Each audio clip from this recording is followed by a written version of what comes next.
এই যে ডিম টোস্ট হচ্ছে, ছেলের আর মেয়ের দুটো। একজনের হয়ে গেছে, আমাদের বাবুর। এই যে এবার মেয়েরটা করে দিই।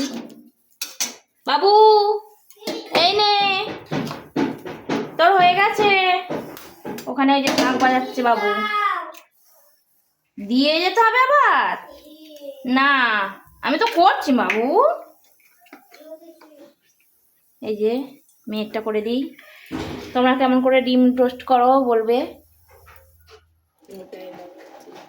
লাইট করে নে না, ফ্ল্যাশ লাইটটা জ্বাললে ভালো হতো। কত থাক।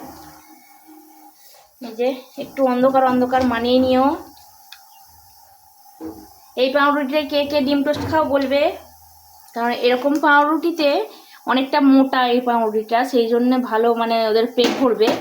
আর পিস কাটা পাউরুটিতে কি হয়, মানে পাতলা পাতলা তো, অনেকগুলো স্লাইস দিলে তবে ওদের মানে পেট ভরবে।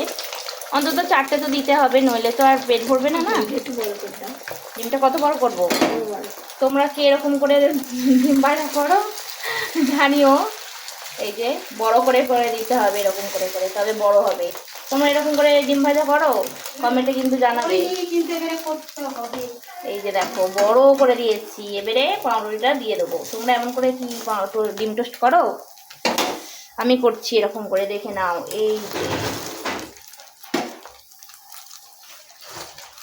আগে ছুরি দিয়ে পাউরুটিটাকে কেটে নিয়েছি।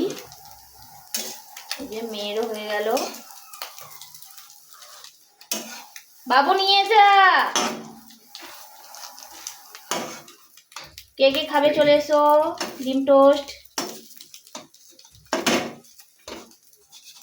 বাবু খেয়ে দে, বলতো কেমন হয়েছে ডিম টোস্টটা। নুন হয়েছে না টক হয়েছে না ঝাল হয়েছে?